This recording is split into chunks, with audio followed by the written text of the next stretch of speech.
Mutiara Hikmah Official, menyingkap hikmah di balik sunnah.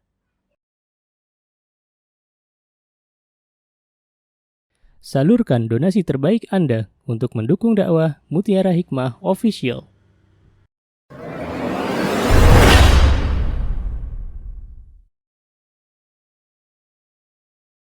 Ibu-ibu yang saya cintai karena Allah, insya Allah pada sore hari ini kita akan membahas tentang kajian yakni bab muamalah, ya, bab muamalah, dan secara detailnya kita akan membahas tentang sebuah judul yang disebut dengan PO.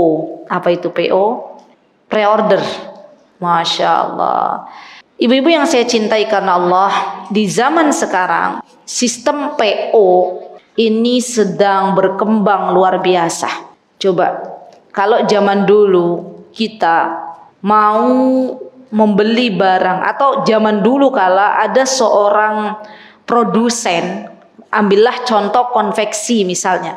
Biasanya Bu, yang dilakukan oleh produsen itu menyediakan baju dulu. Ya, menyediakan barang dulu. Misal dia punya usaha bisnis perbajuan, misal. Biasanya orang zaman dulu kala mereka memproduksi ratusan baju, bahkan ribuan baju. Nah, yang terjadi apa? Ketika model bajunya sudah berganti, maka akhirnya banyak dari baju yang tidak terjual. Iya atau iya Bu? Ada ibu-ibu pernah bisnis konveksi. Mungkin orang-orang Tasikmalaya biasanya kan ya. Mereka kan hobi tuh. Di Tasikmalaya katanya Masya Allah hampir setiap rumah itu penjahit. Kenapa? Karena saking banyaknya konveksi. Masya Allah. Belum lagi kayak mukena, semuanya itu subhanallah. Kalau kita lihat ya, bisnis perbajuan, fashion itu hampir senantiasa berganti model. Sampai ke yang namanya baju syar'i, subhanallah. Itu pasti ada model baru, dan model baru. Dan kita rasanya capek kalau mau mengikuti tren atau model. Maka dari itu sekarang ada yang dinamakan dengan yang namanya PO. Ya. Dan ternyata di zaman dahulu kala ada bisnis yang hampir sama dengan PO, atau mungkin beda istilah saja, yang dinamakan dengan istisna dan salam. Ya, saya akan jelaskan apa perbedaan antara salam dan istisna. Ibu-ibu bawa catatan? Bawa. Baik, saya akan berbicara masalah salam dulu, karena kita merujuk ke kitab Fiqh Muyassar, di mana di kitab Fiqh Muyassar disebutkan tentang bab salam. Jadi salam di sini bukan salam assalamualaikum ya Bu, tapi salam di sini adalah bagian dari nama jual beli, namanya salam. Ya, bisa dipahami ibu-ibu? Ya, salam atau bukan daun salam. Bukan, ya. Jual belinya bukan daun salam, tapi ini bentuk dari bagian nama jual beli dalam Islam, namanya salam. Salam secara definisi para ulama mendefinisikan dengan memesan barang dulu, dengan membayar uang tunai, dan barang akan diberikan setelah disepakati waktu yang tertentu. Saya ulangi, salam itu adalah pemesanan barang, atau bahasanya inden gitu ya.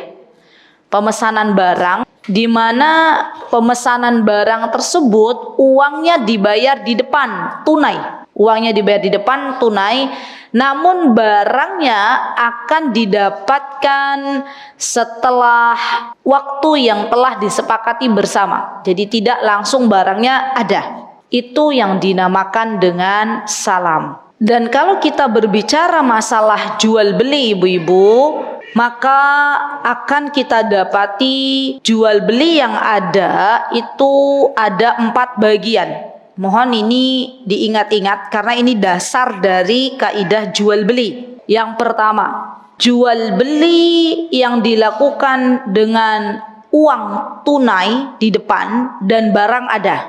Ini adalah jual beli basic atau jual beli dasar. Ibu-ibu begitu kan? Ibu-ibu ke warung mau beli beras, ibu-ibu bawa uang. Uangnya ada dibawa 15.000 misalnya, mau beli beras Pandan Wangi. Sudah boleh belum 15.000 Pandan Wangi?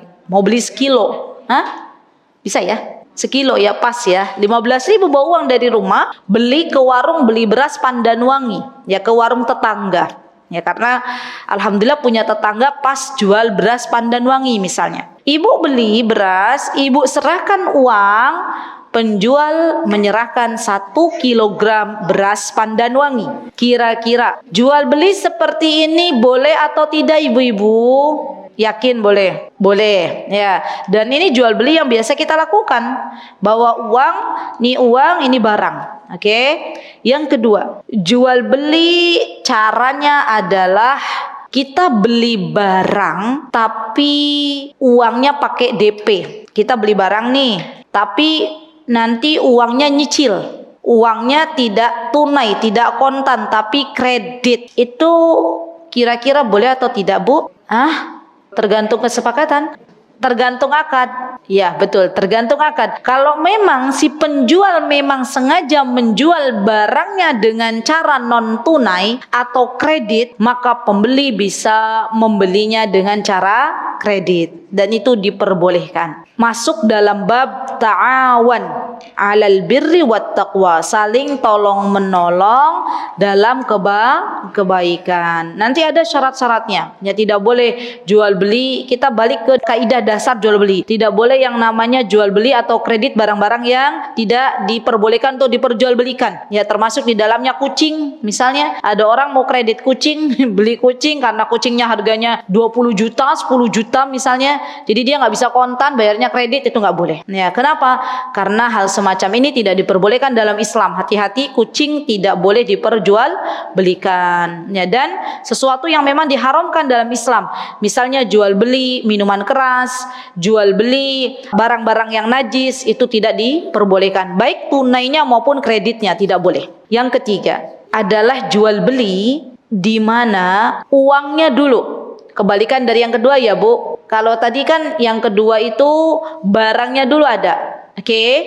Yang ketiga ini adalah dikedepankan uangnya dulu dari pembeli. Namun barangnya bisa diambil 2 tahun yang akan datang atau setengah tahun yang akan datang.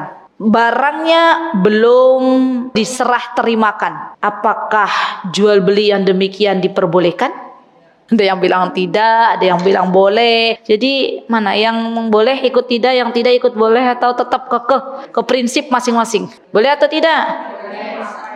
Balik lagi tergantung apa yang diperjualbelikan. Masya Allah. Baik, yang ketiga ini juga diperbolehkan. Namanya salam. Nah ini dia. Namanya yang ketiga ini, nama jual belinya salam. Nanti saya akan jelaskan kenapa kok boleh. Oke, saya mau tanya dulu ibu-ibu. Tadi masih ingat enggak yang kedua?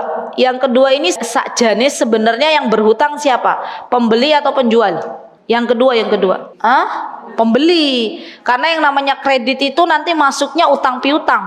Berarti kan barangnya sudah ada. Namun pembeli kan di kredit gitu, tidak tunai. Berarti yang berhutang adalah pembeli. Kalau kasus yang ketiga, skema yang ketiga, siapa yang berhutang di sini? Penjual. Wah, ibu-ibu sudah mulai pintar ini. Masya Allah. Maka di sini pun diperbolehkan atau dinamakan dengan salam. Yang keempat ini terakhir ya ibu-ibu ya. Semoga masih bisa loading otaknya. Amin. Seseorang dia menjual belikan sesuatu tapi tidak ada barang yang dimiliki dan dia pun tidak ada uang untuk membeli. Apakah jual beli ini diperbolehkan? Hutang nih, saya mau hutang. Beda kalau reseller nanti sistemnya wakil. Contoh, saya nggak punya barang. Namun saya ini seakan-akan punya barang. Padahal saya nggak punya barang. Contoh, Bu Eti beli barang ke saya. Tapi Bu Eti juga nggak pakai uang. Ternyata Bu Eti barangnya akan diberikan ke Bu Uki. Tapi bilang ke saya juga nggak punya barang. Produsennya ibu siapa Bu namanya? Ibu Lia. Nah, berarti jual beli antara saya ke Bu Eti dan Bu Eti ke Bu Uki boleh atau tidak? Baik, ini harus didetailkan ya. Skema yang keempat, bisa halal, bisa haram. Ya. Jadi tidak mutlak boleh, tidak mutlak tidak boleh. Kapan itu dia akan menjadi jual beli yang tidak diperbolehkan? Manakala misal ya Bu, fokus ya Bu, Bulia adalah seorang produsen. Bulia punya pabrik baju misalnya ya Bu ya. Kemudian Bulia bilang ke saya, "Ustazah tolong dong ikut jualkan baju saya." Oke Bulia, saya jadi wakil ya, kayak reseller. Saya jadi wakil ya, wakilnya Bulia. Mau jual berapa Bulia? Baju model A tak jual 100.000. Saya menjual ke Mbak Eti dengan 100.000 rupiah. Karena saya sebagai wakilnya Bulia, maka ini diperbolehkan. Nanti urusan fee atas kesepakatan bersama. Bulia bilang ke saya, "Ustazah, terima kasih ya karena sudah menjadi wakil saya, barang saya terjual kepada Bu Eti, maka nanti dari setiap barang yang terjual saya beri sekian." Ya, itu diperbolehkan. Berarti saya di sini bertugas sebagai wakil dan ini diperbolehkan. Dan yang namanya wakil dia harus jujur.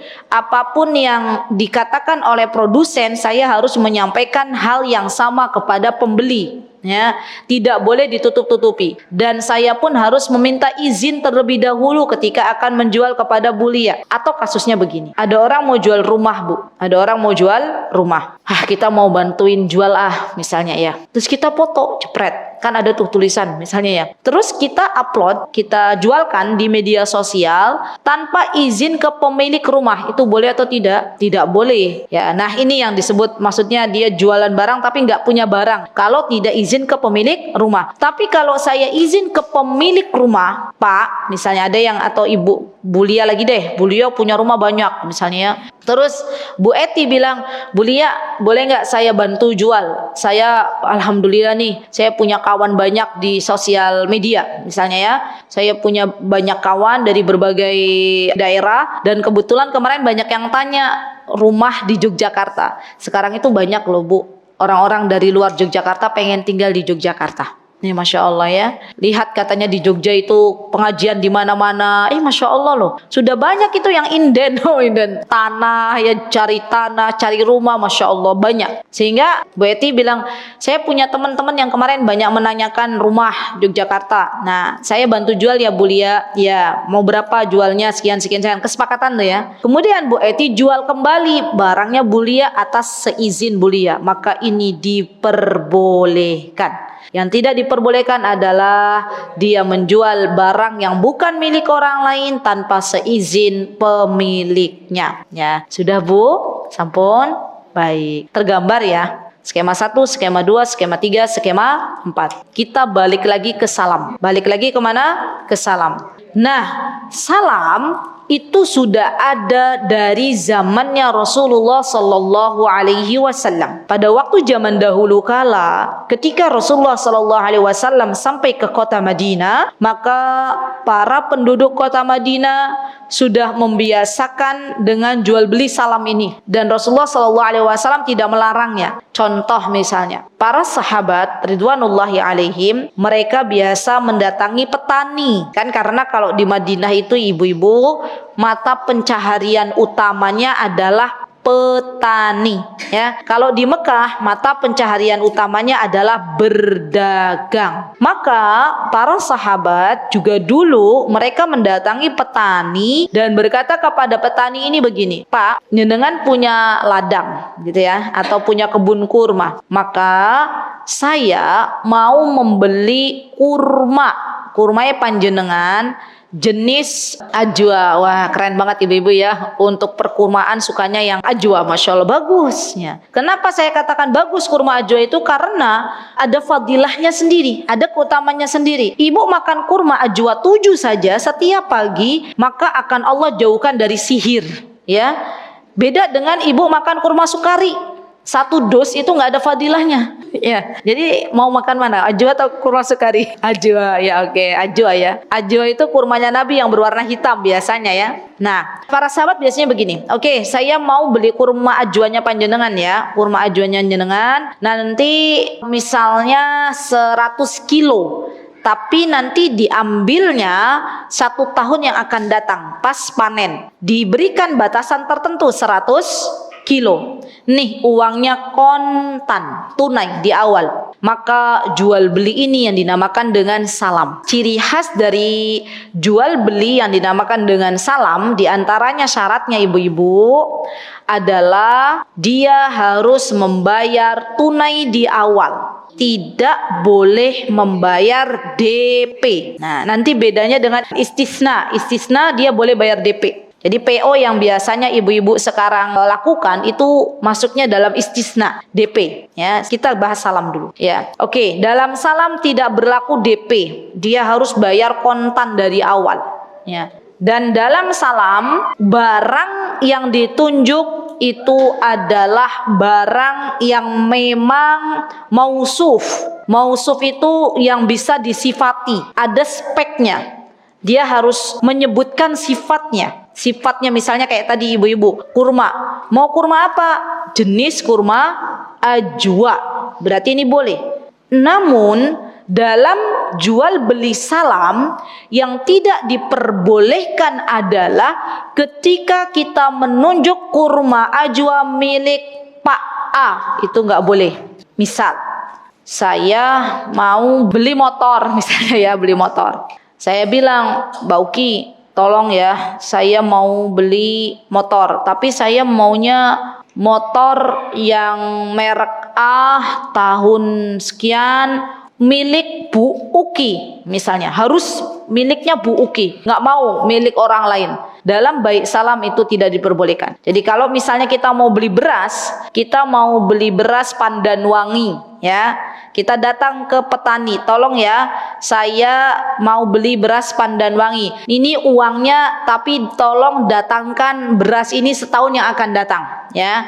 Maka petani ini ibu-ibu boleh mendatangkan Pandanwangi dari daerah Klaten atau dari daerah Yogyakarta atau dari daerah Kebumen. Yang jelas bentuknya adalah pandan wangi. Dan ini diperbolehkan dalam jual beli salam. Yang tidak diperbolehkan adalah saya mau beli pandan wangi tapi harus dari kebunnya Pak A yang ada di Klaten. Itu nggak boleh. Kenapa ibu-ibu? Kenapa dalam Islam itu, dalam baik salam itu tidak boleh yang namanya ta'yin. Ta'yin itu menunjuk satu kebunnya Pak A, kebunnya Pak B, kurmanya berasnya harus dari ladangnya A. Itu nggak boleh. Kenapa? Betul.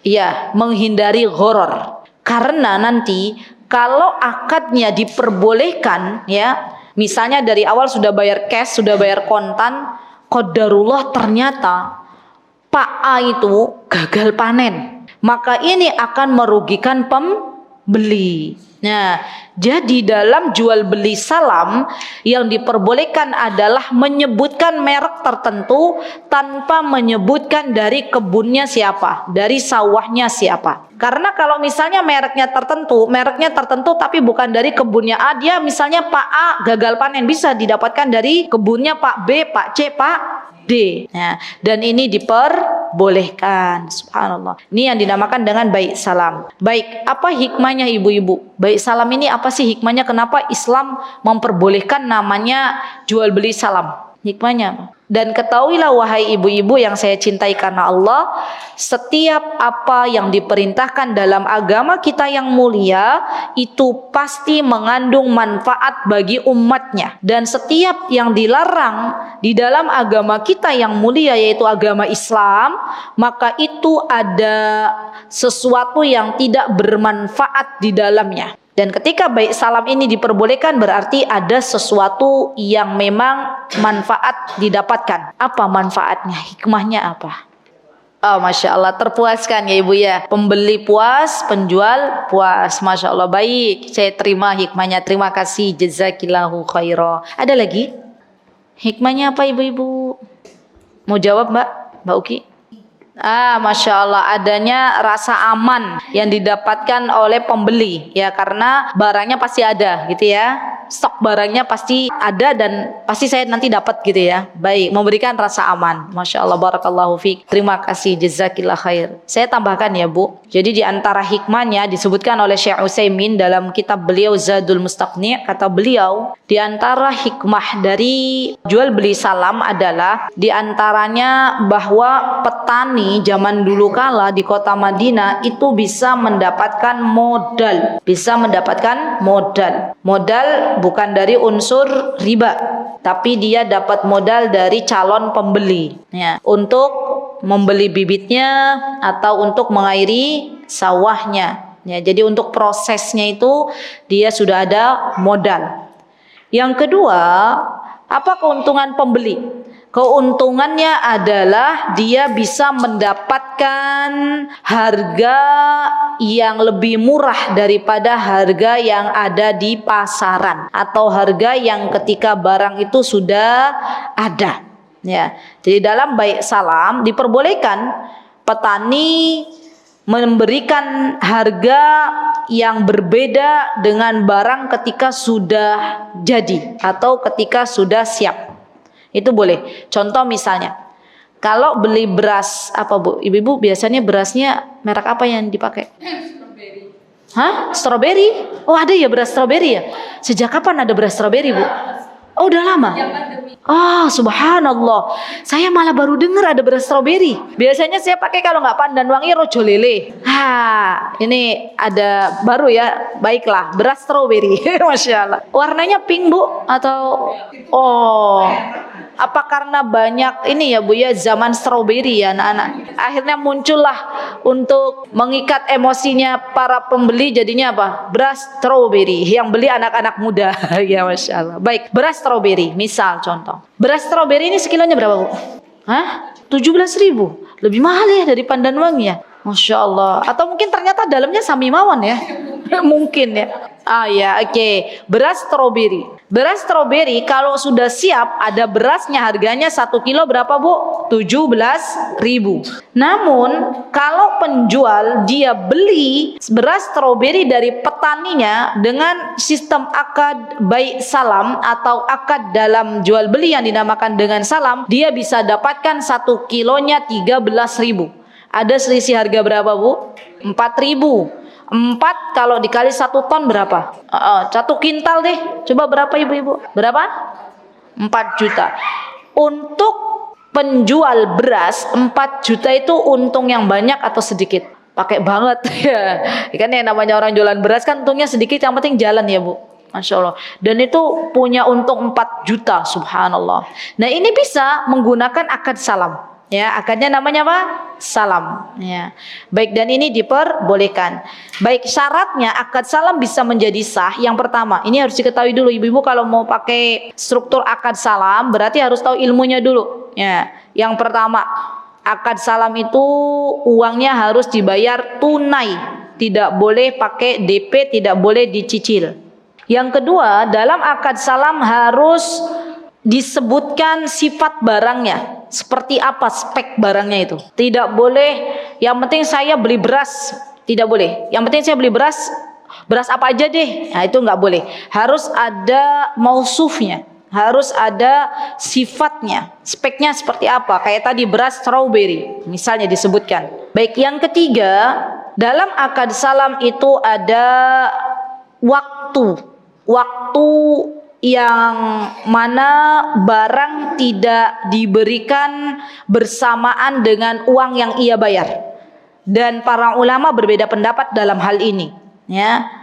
Jumhurul ulama mengatakan bahwa batasan waktu antara uang yang diserahkan dengan barang yang ia terima minimal 1 tahun ya.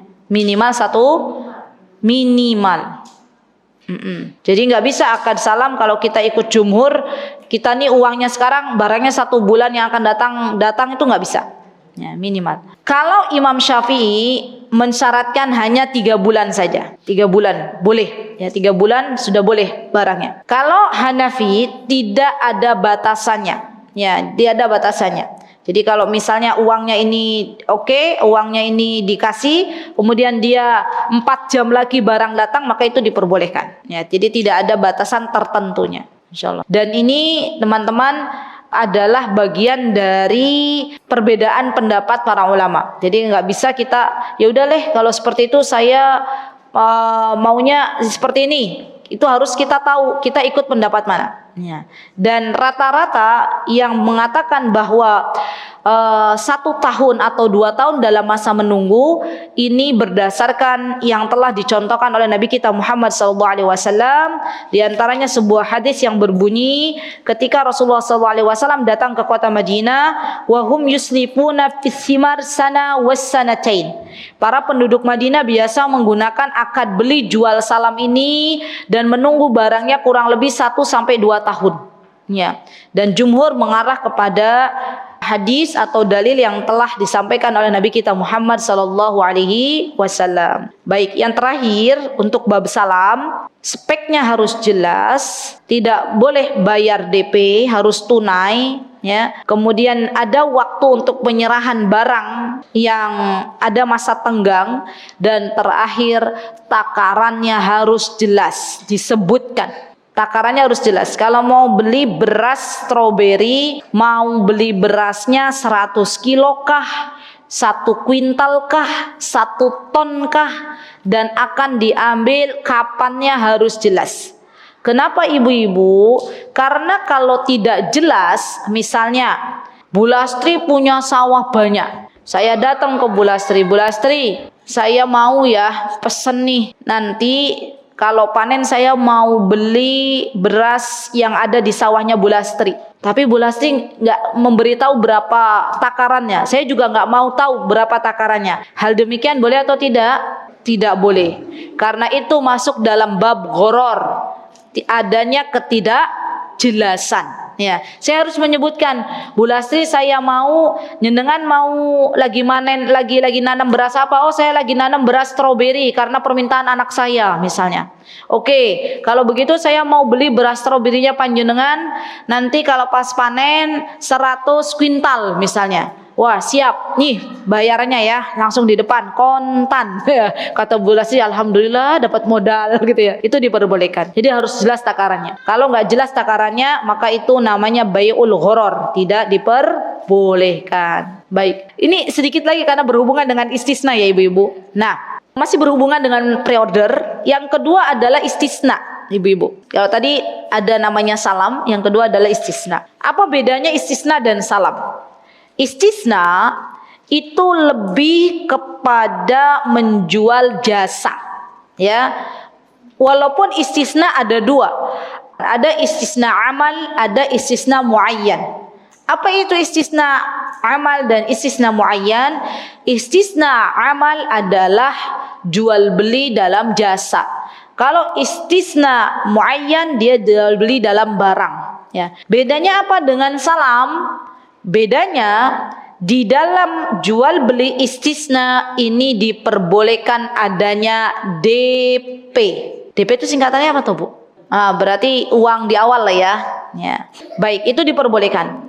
Yang kedua, istisna itu boleh custom. Tahu custom, Bu? Misal, contoh. Bu Evi, mana Bu Evi? Bu Evi punya konveksi lagi ya, konveksi, karena ini kan jasa menjahit misalnya. Bu Evi ini punya konveksi yang mana penjahitnya ribuan, misal, amin ya Bu ya, contoh. Kemudian Bu Lia mau pesen baju ke Bu Evi. Bu Evi, saya mau baju Bu Evi. Bajunya itu untuk lebaran tahun depan misalnya. Tapi bajunya tolong ya Bu Evi, nggak boleh yang baju pasaran. Oke Bu Lia, maunya yang seperti apa? Yang ini disebutkan sama Bu Evi, dicatat. Nah, berarti nanti kata Bu Lia sebagai tanda jadi saya mau bayar DP. Ya. Bu Evi tahu, oh ya saya juga ada, saya barang jenis seperti itu. Bahannya ada punya nih, karena Bu Evi konveksinya besar. Jadi sebelum Bu Evi biasanya menjahitkan baju customer itu, Bu Evi sudah ada stok bahan yang banyak. Bu Lia saya maunya kain yang seperti ini. Oke, siap. Nah, Bu Lia bayar DP ke Bu Evi. Nanti diambilnya pas lebaran. Maka ini diperbolehkan. Namanya adalah istisna. Ya, jadi ada beda sedikit dengan salam, hanya istisna ini lebih ke yang biasa dipakai oleh orang-orang. Dan jual beli Bu Evi dan Bu Lia lebih kepada jasa menjahitkan. Ya, bukan semata-mata menjual barang. Kalau bab salam tadi yang dijual adalah barangnya, tapi kalau istisna ada jasanya. Ya, itu perbedaan antara istisna dan salam yang biasa digunakan oleh para pembeli dan seharusnya kita mengetahui hal ini. Baik, kemudian syarat di antara syarat di dalam istisna ibu-ibu juga barangnya harus sudah jelas. Ya, tidak boleh barangnya tidak jelas. Atau bahasa sederhananya istisna itu ada proses produksi. Bisa makanan juga bisa. Makanan bisa masuk ke bab istisna karena mungkin memprosesnya. Kita lebih menjual ke prosesnya. Dan sekarang banyak orang-orang pre-order itu masuknya ke bab apa, Bu? Istisna. Ya, DP dulu baru nanti kalau sudah jadi barangnya, ini uangnya saya pelunasan, sini barangnya. Maka itu diperbolehkan. Baik, itu yang bisa saya sampaikan ibu-ibu dalam kesempatan yang berbahagia ini. Yang pasti saya berpesan sebelum ibu-ibu bermuamalah, berjual beli atau apapun itu namanya, maka seharusnya kita berilmu terlebih dahulu. Karena subhanallah, apapun yang kita lakukan kalau kita niatkan dalam rangka beribadah kepada Allah, maka pahalanya akan berbeda dibanding dengan tidak ada niat di dalamnya. Dan orang berilmu dengan orang yang tidak berilmu, dia pun akan mendapatkan hal yang berbeda di hadapan Allah Subhanahu wa taala. Semoga Allah Subhanahu wa taala menjauhkan kita semuanya dari apa-apa yang tidak diridhoi oleh Allah Subhanahu wa taala, dan semoga Allah Subhanahu wa taala memberikan kepada kita harta yang halal, karena kelak di akhirat yang akan ditanya oleh Allah Subhanahu wa taala untuk kita semuanya tentang harta itu dari mana dan untuk apa. Semoga kita semuanya kelak bisa memasuki surganya Allah Subhanahu wa taala dalam keadaan Allah ridha. Aqulu qouli hadza wastaghfirullah li wa lakum wa akhiru da'wana alhamdulillahi rabbil alamin. Assalamualaikum warahmatullahi wabarakatuh. Mutiara Hikmah Official, menyingkap hikmah di balik sunnah.